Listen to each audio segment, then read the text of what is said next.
on that point,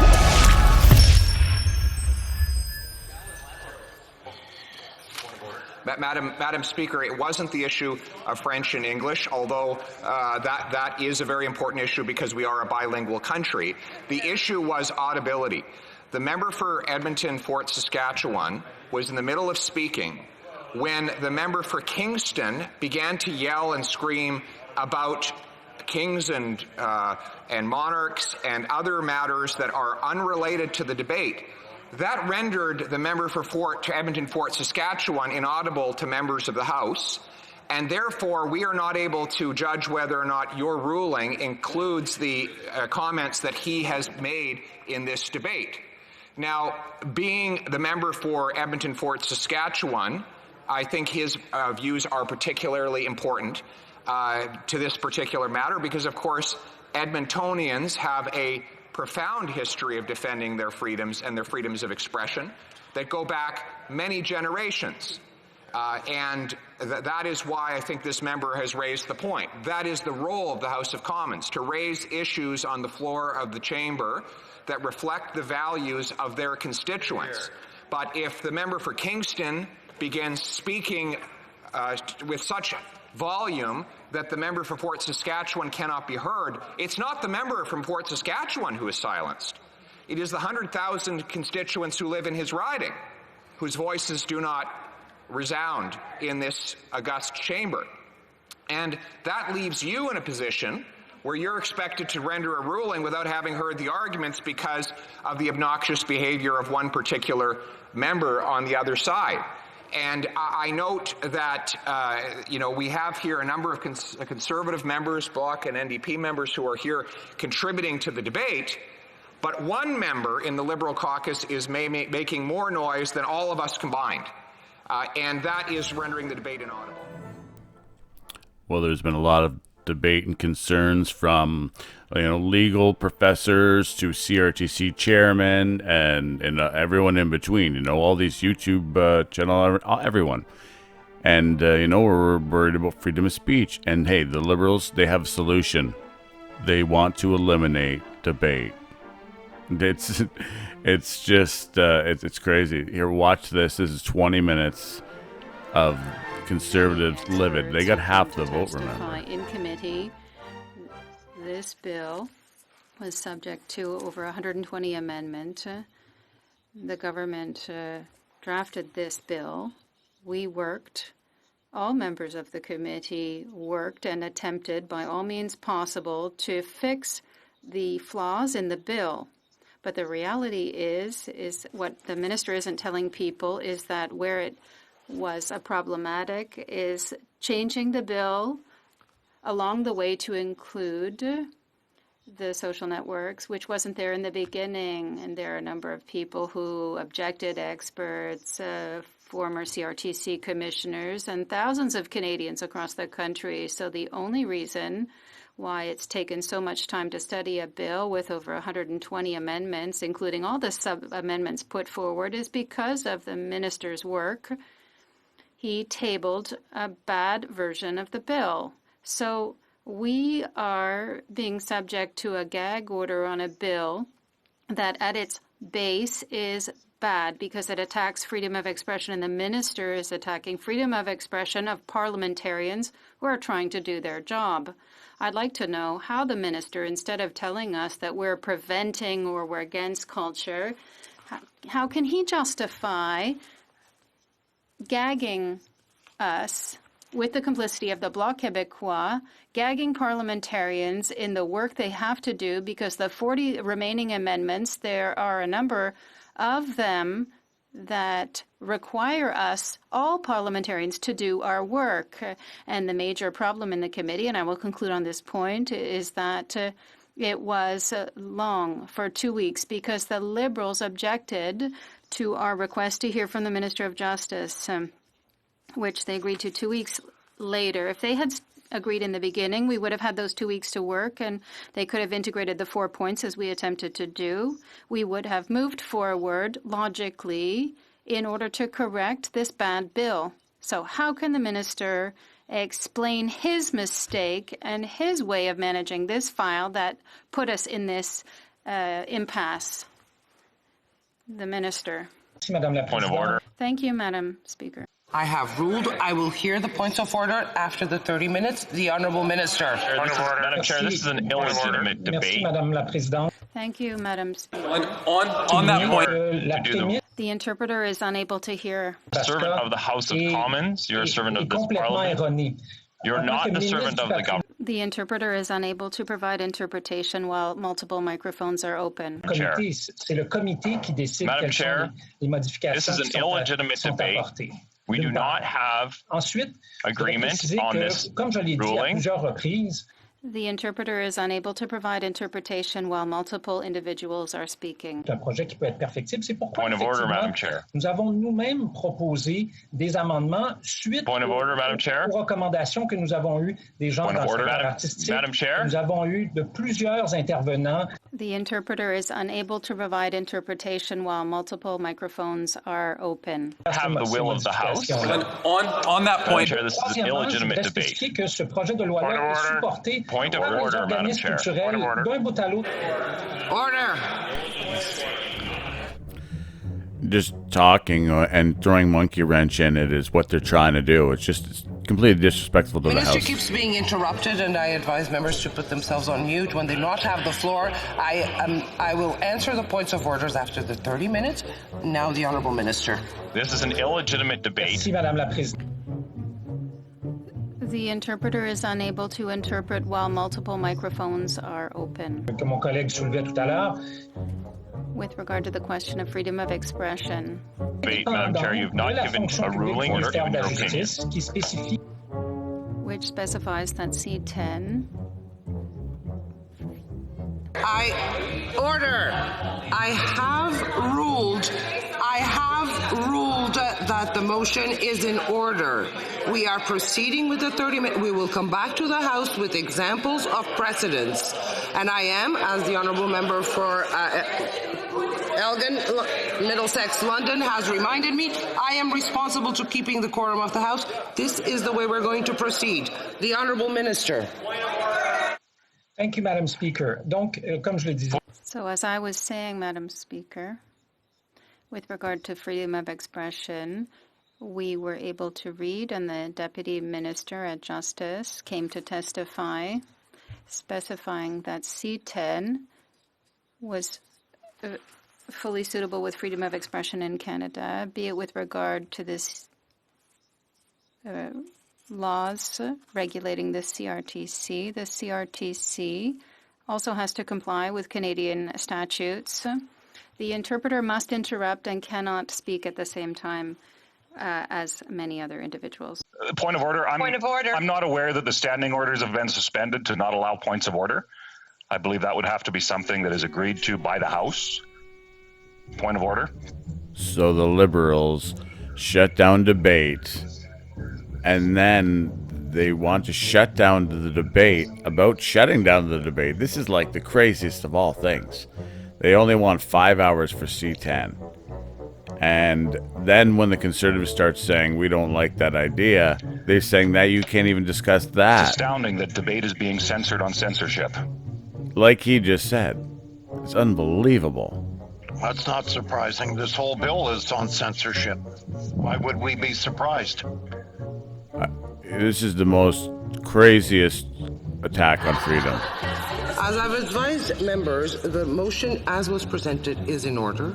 We are going to bring the House the answer to the questions that were raised in the previous points of order, and we will listen to other points of order. Now we are just proceeding with this debate, and we will come back with the answers. I can't invent answers that I don't have at my fingertips. I can't invent answers I don't have at my fingertips, and I have ruled it will. I have ruled that the motion is in order because it respects the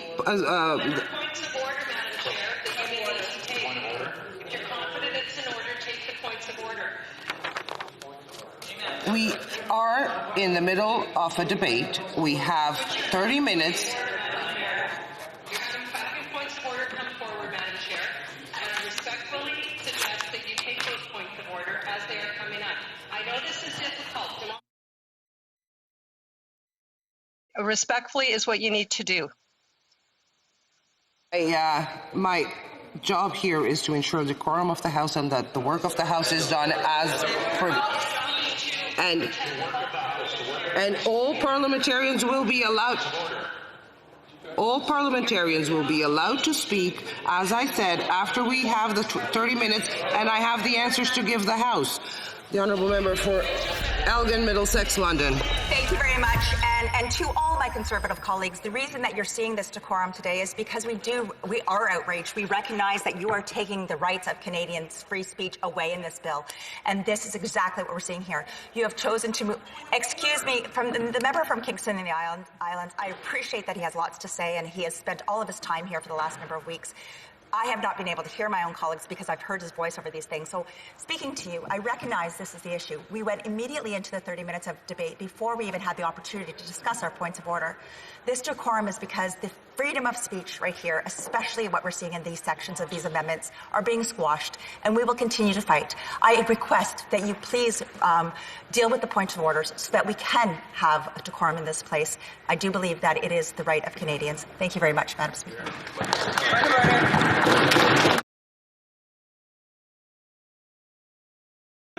On that point, Madam Speaker, through her intervention, the member from Middlesex, London Middlesex, just admitted that the reason why they're being obstructionist is because they're not happy with the bill. That certainly is not a point of order. A point of order has to do with... Member, that's debate. The Honourable Member for Sherwood Park for Saskatchewan. Madam Speaker, I appreciate that you've made the decision to listen to the points of order that members are raising. And it is important that we establish whether the motion is in order before we proceed to any question and comment period on it.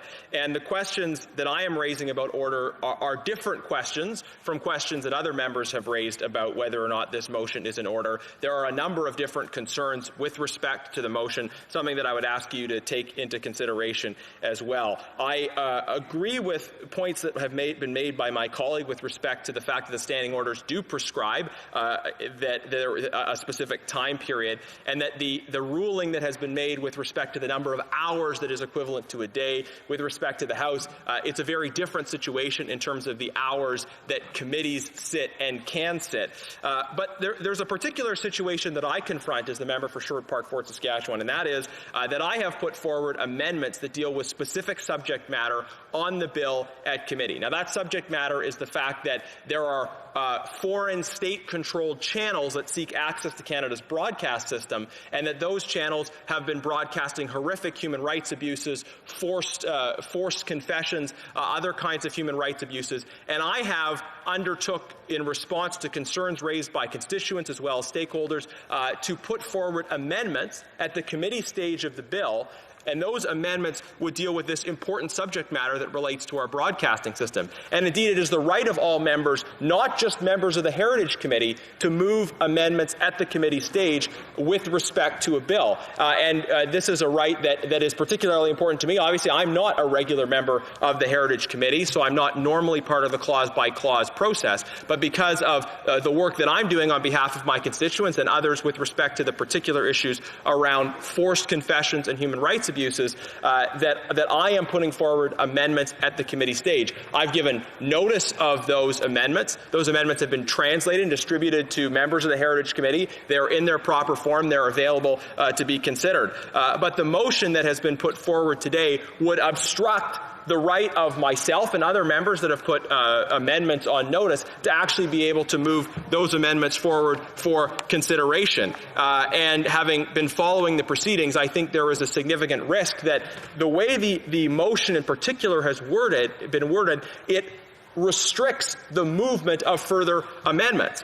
Normally, when we have time allocation that's moved in the House, what we see is any amendments that have been moved or put forward, those amendments then are up for consideration and a vote at the end of the time that's prescribed. But also, if there's a question put forward, for instance, a motion that a question not be further adjourned, that particular issue is then is then voted on by the House prior to moving to the vote on the question itself.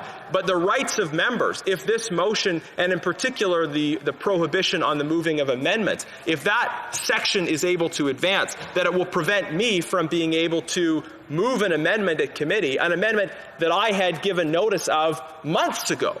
It will prevent any kind of reconsideration of aspects of that question, debate, or the movement of the amendment or a vote on it. So I would submit to you, Madam Speaker, I have the same concerns that various colleagues have raised with respect to the opportunity of the impact of the limited time that has been created. But I also think that we need to hear specifically whether the measures that prevent members like me from bringing forward amendments that are important to their constituents, that are important to people around the world in terms of the impact on international human rights, amendments that send a clear message about Canada not being complicit in broadcasting or promoting these horrific abuses, forced confessions, people tortured and forced to confess on TV, and then those messages being aired in Canadian broadcasting. That's a very important issue. It's an amendment that I think reflects the public interest, and it's actually an amendment that I suspect would have broad support. I suspect even members of the government would be willing to support some of those amendments that deal with the human rights issues, which are not so much the issues that have been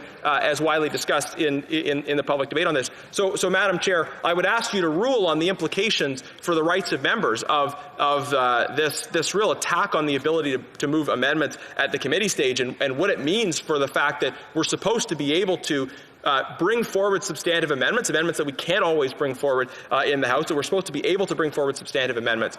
What does that mean for our rights, as well as the issues of time that I think still are outstanding insofar as we haven't had a ruling on those in the proper form? Madam Speaker, I would ask you to take these issues under consideration and advise the House on them. Thank you. We'll take them under consideration and we'll advise the House on it. The Honourable Member for Saint-Jean. Okay. Come back to questions and comments. I would like to take this opportunity to say that despite all of the chaos and around the debate, I think that's no reason to ignore decorum. There are members who are making our eyebrows be raised. The government's decision to proceed with time allocation to accelerate the work is not nothing. For months, C-10 has been delayed. It was delayed adoption at second reading, systematic filibustering by the Conservatives during the work of the committee. They wanted to block the will of the majority of members of the committee. We saw it in Procedural Committee, in Defense Ethics, and in C-10. It's not just the committee that's being held hostage by the Conservatives, it's the entire cultural industry. We have the responsibility to be reasonable. Time allocation must be an exceptional measure. I regret interrupting the Honourable Member, but I have a point of order from the Honourable Member from Peace River Westlock. Madam Chair, typically when we run across a standing order that is not regularly used and we're about to make new precedent with it, the Speaker gives a long ruling on whether this issue is in order or not. We've not heard the logic for this being in order. This is new to all of us. I remember getting a text message last night being like, from my staff saying, this is going to be interesting in the morning, Arnold. We've never seen this before. So that seems to be that we would see a large ruling. I was expecting to hear from you for several minutes on why this was going to be admissible and how it played into the reasons that this should be going on for a vote this morning. We're voting on Friday. That also is unusual. So many things about this are unusual, and I was expecting to hear the logic for how we were going to be proceeding on this. I have heard none of the logic on this, and now it feels like... As I told the honourable members, I will come back to the House to explain. To work so that we have a functional House, that we all agree that we move forward. When we end up in areas of the standing orders that aren't regularly used, we typically would see an explanation before we move forward. And I've heard from many of my colleagues who have said that they have concerns with this, that they have spent the night preparing their arguments as to why this should be in order or not in order, and to have that just run over is not doing the job of the Speaker. Thank you, Madam Chair. The honourable member for Similkin and Central Okanagan, Similkin and Nickel. Thank you, Madam Speaker, and I do appreciate that your position it can be difficult at times. Today is a certain expression of that. But I think, Madam Speaker, that when we have points that have been raised about concerns about members' rights, I 100% agree that decorum is important. But, Madam Speaker, decorum comes from having a process. And when we have a motion of the government that is clearly has not been used in this type of format for many decades, there are legitimate questions about the lessening of our rights as members to be able to debate and to be able to discuss the important issues. Madam Speaker, this bill also deals with the Canadian Charter of Rights, and I'm very surprised that the Liberal Party is trying to push forward a process that not only clearly violates our rights as members to be able to discuss, fully debate these things, Madam Speaker, but also the fact is that Canadians, the ones we represent, that may be affected by this material legislation. And what I'm saying, Madam Speaker, that I ask you to come back with a extensive ruling on this practice so it does not set a precedent for future governments that will point to today and point to this abuse of our ability to discuss this issue at report stage, Madam Speaker. And I hope that we would also agree that the government, when you are proposing changes to the Broadcast Act, which infringe upon those rights, that you should have a clear process in a minority government or minority parliament that clearly will build the goodwill of all members. Madam Speaker, cutting debate without having proper process, without giving justification that this is not infringing upon our rights, with not having the ability to debate the Section 2B freedom of expression rights that are clearly laid out in the Charter. I'm surprised that this Liberal government is attempting to push through such a large-scale change at report stage without having a clean process. Madam Speaker, I know decorum is central to your work because you are in charge of making sure the business of this place. But like I've seen today, Madam Speaker, unfortunately, that is not there. It is not your fault. But it is, Madam Speaker, your obligation to the members who are concerned about our privileges here in the sense that we must know that the process is clean. And, Madam Speaker, I would hope that you would take this intervention. I hope that the government will reconsider the way that it is conducting itself. And I don't even want to get into the other parties, Madam Speaker, because I'm surprised that after so many interventions from the NDP protesting the use of time allocation, that they would tie themselves to a process that hurts this institution and sets precedent for future governments. Madam Speaker, there is a lot on your plate, I understand, and I do hope that we can start focusing on making good laws and making wise decisions. And I would hope, Madam Speaker, you would utilize the table officers to their fullest, that you would suspend this hearing so that you could go through this and again bring back the justifications that have been asked for by members with respect to this process today. Madam Speaker, we cannot be going back to our constituents and saying the process wasn't clean. This is Canada. We believe in democratic governance, and that involves We're getting into the debate of a point of order. And I take the honourable members' comments. The honourable member for Kingston and the Islands. Madam Speaker, I will so on the point of order. Am I right? Honourable member, I don't know who is rising on points of order in the hybrid setting and who is rising on points of order in the House. No. The honourable member for Northumberland. Yes, I'm sorry. I didn't know you were up on a point of order. No. My apologies for interrupting the speaker. Shouldn't happen. I just wanted to raise a point on behalf of the Green Party. Oftentimes, they do not get the opportunity to speak. They have been polite, quiet, waiting there. They have been up there. I can see it on my screen. They were amongst the first. They are always one of the most respectful parties, one of the most passionate parties. And even though I disagree with them on a lot, I want to hear their voice just like I want to hear all Canadians' voices. And I think it's incredibly important that we hear voices across this country, on the internet and in... The honourable member for pointing it out to me. I will get to one member of the Green Party soon enough. The honourable member for Kingston and the Islands. So just, Madam Speaker, on the point of order, and I know that it's been, the sticking point on this has been what constitutes a day, so I just want to read some precedent into the record so that you can reflect on it when you ultimately come to this. The speaker from Regina Capel, my colleagues might know who he is. Right. Bravo. He determined that a sitting day was equivalent to an average of 4.7 hours, or approximately 5 hours. He made this ruling following a point of order that was raised when the government moved a time allocation motion in hours, not days. And this is from the debates of June 12th, 2012. You can find that on page 9,231 to 9,236, and on June 18th of the same year, pages 9,680 to 81. Thank you, Madam Speaker. The honourable member for Windsor West on a point of order. Yeah, thank you, Madam Chair. I'm not going to get into the thrust of this. Aside from this, as saying, I would ask the Conservative members that are calling you personally a disgrace to stop doing so, and those that would actually apologize. And so, as we go through this rough road, we can at least have some self-respect if there is no decorum. Thank you, Madam Speaker.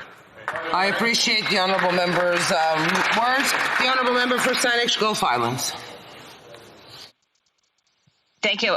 Madam Speaker, I'd like some guidance. My hand was actually, I appreciate the assistance from colleagues, but I'd made a point of order which you rejected. My hand was up for purpose of putting a question to the minister. I don't believe that the current motion before us is legitimate, by the way, Madam Speaker, but I am prepared to put questions to the minister to ask why he is prepared now to put closure through on a committee, a process we haven't seen in several decades. So do I ask the question to the minister now, Madam Speaker, or speak to a point of order? Of order, so I have the honourable member for Lethbridge. Wow. Thank you, Madam Speaker. The honourable parliamentary secretary in a minute. Yes. Madam Speaker, my point of order, just looking for some clarification. When we originally, it's been a bit of a schmoz. So we raised some points of order. A member in this House got cut off partway through his point of order. The Speaker insisted on then going into 30 minutes. Now we're back to points of order, which I appreciate. Thank you, Madam Chair. I'm just curious then, was the clock stopped during those 30 minutes in order to resume that once the points of order have been heard? Yes, as it should. It was stopped, yes. Speaking time is protected. I have another point of order, but I'll allow you to go to others first. The honourable member for Central Okanagan, Milton and Nicola. Thank you, Madam Speaker. And I hate to throw more onto the docket, but I've been informed that the NDP are not supporting this, and I named them earlier as having been partnered with the government. I want to apologize to those NDP members, and I thank them for telling me I was misinformed. I appreciate it. The honourable member for Sherwood. Yes. Who is saying point of order on hybrid? Okay, the honourable leader of the government in the House, yes. Oh my God. Yes, thank you, Madam Speaker. I did want to raise what I believe is a point of order. In listening to what's been taking place over the last half hour, it brings me back to a time in which an issue was decorum inside the chamber during a budget debate. And if you will recall, it was the behavior of the official opposition which ultimately left storming out of the chamber, banging desks and so forth. And the speaker at the time in the chair had put and made a ruling. The official opposition did not support it, and they ended up walking out of the chamber. Madam Speaker, here's the issue. You've made a decision, and you are prepared to allow it to continue. The difference between your position and the other incident that I referenced is we are in a hybrid system. I've counted at least 4 or 5 Conservative members as you entertained, rightfully so, as the Speaker, decorum, but we need to put into place something that allows individuals that want to hear the questions and answers when there's inappropriate behavior coming virtually. If it was in the chamber, you would have the Sergeant at Arms remove the person. But you don't have that tool. And I would raise that as something that you could take into consideration. And at some point, I think the House does need to deal. Agreed. The Honourable Member for Portage Liskeard. Thank you, Madam Chair. And I just do have to correct my honourable Liberal colleague from Manitoba.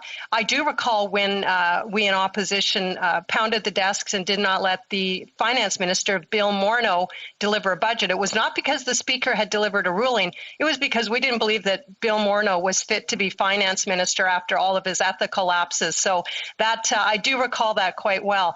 Madam Speaker, my suggestion respectfully would be I think that the issue here is because this is such a rare maneuver that the government is taking, and because there needs to be confidence that it is indeed in order, and I understand that you believe it is in order, but you've also indicated a number of times over the last half hour that you don't have the answers as to why you believe it is in order, but we trust that you are confident that you will get those answers. Why not suspend? And go speak with your officials, those who are assisting you. That's absolutely reasonable. And then you can come back when you feel confident that you indeed have the answers and that you can make your point and have the confidence of everyone that it is in order, because it's a rare issue that's coming before us. My suggestion and my request would be that you suspend. Hear, hear. The Honourable Member for Paris Sound Muskoka. Thank you, Madam Speaker. Just to clarify, I think this was sort of brought up, but Deputy Speaker ruled on June 12th, which has already been mentioned, 2012, that points of order raised during time allocation debate does not count against the 30 minutes provided for the debate. I just want to be absolutely clear. You didn't really speak to it, but I want to be absolutely clear that that is in fact the case here, that the points of order being raised right now in this House will not count against the 30 minutes of debate on the issue. No, the clock has been stopped, as I've already answered previously. The Honourable Member for Sherwood Park for Saskatchewan. Well, thank you, Madam Chair. And just 2 points of follow-up from the discussion of the points of order that I wanted to raise. First of all, in response from the member for Kingston the Islands, who is using stickers on his computer as a prop, but I'll let you deal with that separately. In response to the points of order raised by the member for Kingston the Islands, who spoke about precedent set by the admittedly very wise, thoughtful, and effective speaker from Regina Capel previously, who said that time allocation for a day applies to a certain number of hours.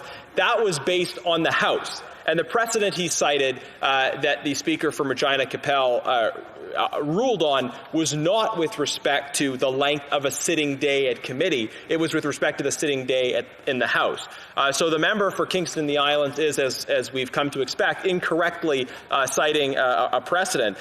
What we don't have is clarity about what constitutes a sitting day for the purposes of a committee. Now, one of the reasons this is relevant is because committees sit for much longer days. The sitting day of a committee, effectively, it begins at 8:45 in the morning is the time when committees can start sitting. I'm part of a committee that routinely sits to 9:30 at night, sometimes later in this time zone, and even later if you're on the East Coast. So the question of a sitting day, the framework used by the member for Regina Capel for establishing the length of a sitting day was based on how long the House sits, which is on average for a period of about 5 hours. But if you take into consideration how long committees sit for, it's actually more than 12 hours. That is the available sitting day for parliamentary committees. It is a different length of sitting day. And so the member, in the motion as well as in the arguments made by the member for Kingston and the Islands, he is applying the sitting day of the House to a committee, but they're in fact different bodies with different lengths of day. And the procedure that was used by the Speaker at that time was to say what constitutes a sitting day in normal times in the context of that body, which was 5 hours for this House, and to say, therefore, that is what we mean by a sitting day in this House. So if we were to apply the identical procedure to committees, using, I think, more correctly the precedent that was put forward by the Speaker, we would say that a sitting day is, let's say, the House and its committee, the committees of the House function between 8:45 and 9:30. That's 12 hours and 45 minutes. So it would be, I think, a more correct application of that procedure to say that based on the ruling made by that member, it was a 12 hours and 45 minute period of time. I think that would be the correct application of the ruling, of the precedent that had been previously set by the Speaker from Regina Capel, just building off and I think also correcting the points made by the member who has stickers on his laptop, which violates the rules on props. Now, I wanted to also just return briefly to my previous point of order was with respect to the issue of members' rights and privileges in terms of moving amendments at committees. And the fact that I have a number of amendments that I've given notice of, that I think I have support for at the committee, that are in order, that have strong stakeholder support, that I may not now be able to move because the motion prevents me from doing so. Now, I want to just underline that we are dealing with maybe more, but at least two distinct questions of order with respect to this motion. One is one initially raised by the member of Lethbridge, that is around the length of the day. The other was raised by myself with respect to the issue of amendments at committees. And so those are separate issues which do require separate rulings with respect to the degree to which with respect to whether this particular motion is in order. And when I first raised that, you said you'd come back on that. So I think we certainly haven't heard anything in terms of a ruling on that second question. So the House does need to hear certainly with respect to that second issue. Given that we have many issues, but these two in particular which require rulings, especially the second one, we've had no indication of where the chair intends to rule on it. I would just say that I agree with the suggestions of our deputy leader in saying that this is one of those matters on which we need to have the clear information and the data, and as well as the precise ruling coming from the Speaker. And there is a lot of precedent in this House for when governments or other parties or other members try to do things that are unprecedented, things that are controversial, that we have an opportunity for arguments to be heard, made. And frankly, it's much more common for members to have the opportunity to come back to the House with arguments. There may be members that would like to reflect over the weekend on the particulars of the motion and make arguments to the House on those issues. We actually didn't see this motion until it was initially moved in the House. We had noticed last night that the government intended to move a motion with respect to time allocation in committees, but we didn't know whether it was going to be the 5 hours, whether it was going to be the 12 hours and 45 minutes that I've sort of mused about, and whether members would have had the opportunity to move amendments or not. So I think it's very important that reasonably on a groundbreaking issue like this that is just so important for the freedoms of parliamentarians as well as Canadians, that members be given the opportunity to come back to the House and share arguments, members who may not have been following the proceedings precisely, to note that motion and to bring arguments as well. This, I think, is the way the House has always operated on these kinds of matters, and I think it's important that we proceed in that way as well. The rights and privileges of this House, of its members, wherever they sit, need to be protected. And members are, I think, right to zealously defend their privileges, because the principle of order in the House is based on the consent of members. The Speaker is not imposed on the House by some external body.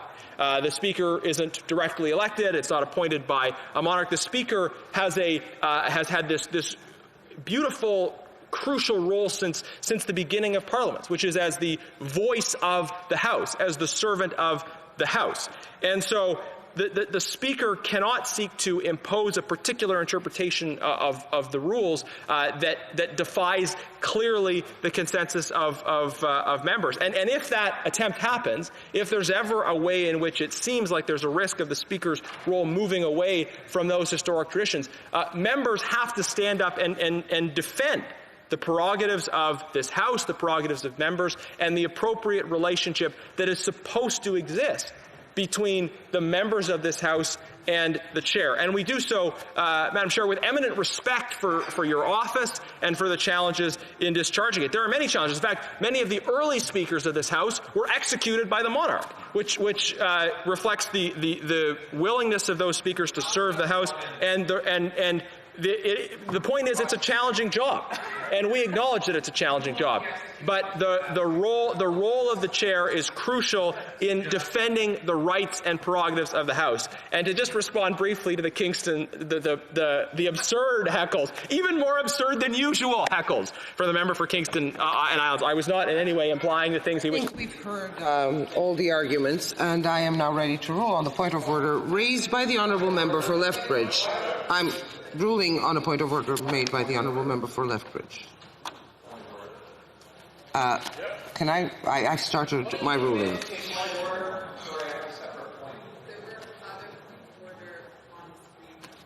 Yes, and we are approaching 11 o'clock where we have to go to statements by members. Okay, so I'm ruling. I'm going to rule on the honourable member's point of order, initial point of order. I am going to rule on the member of Lethbridge's point of order, and we can go back to points of order after we deal with the statements by members and oral questions. The honourable member for Carleton.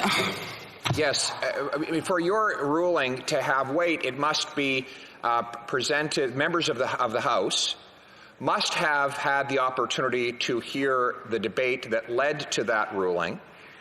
In the middle of the recent, the member for Edmonton, he was making, sorry, what was your riding? Sherwood Park, Fort Saskatchewan, which is not in Saskatchewan, but in Alberta. But if I could. I think the member is going to tell me about French and English interpretation, but it was available. Madam Speaker, it wasn't the issue of French and English, although that is a very important issue because we are a bilingual country. The issue was audibility. The member for Edmonton, Fort Saskatchewan, was in the middle of speaking when the member for Kingston began to yell and scream about kings and monarchs and other matters that are unrelated to the debate. That rendered the member for Edmonton, Fort Saskatchewan inaudible to members of the House, and therefore we are not able to judge whether or not your ruling includes the comments that he has made in this debate. Now, being the member for Edmonton, Fort Saskatchewan, I think his views are particularly important to this particular matter because, of course, Edmontonians have a profound history of defending their freedoms and their freedoms of expression that go back many generations. And that is why I think this member has raised the point. That is the role of the House of Commons, to raise issues on the floor of the chamber that reflect the values of their constituents. But if the member for Kingston begins speaking with such volume that the member from Fort Saskatchewan cannot be heard, it's not the member from Fort Saskatchewan who is silenced. It is the 100,000 constituents who live in his riding, whose voices do not resound in this august chamber. And that leaves you in a position where you're expected to render a ruling without having heard the arguments because of the obnoxious behavior of one particular member on the other side. And I note that, we have here a number of conservative members, Bloc and NDP members, who are here contributing to the debate, but one member in the Liberal caucus is making more noise than all of us combined. And that is rendering the debate inaudible. Lenient in allowing this debate to proceed. I see the honourable member for Elgin, Middlesex, London Rising. Madam Speaker, I recognize that this is a very difficult topic, so I would ask that we actually move to statements of the day, then go to question period, and then reconvene to this discussion. Don't forget to like, dislike, subscribe, and comment. Safe Space Cafe. And always, have a good day.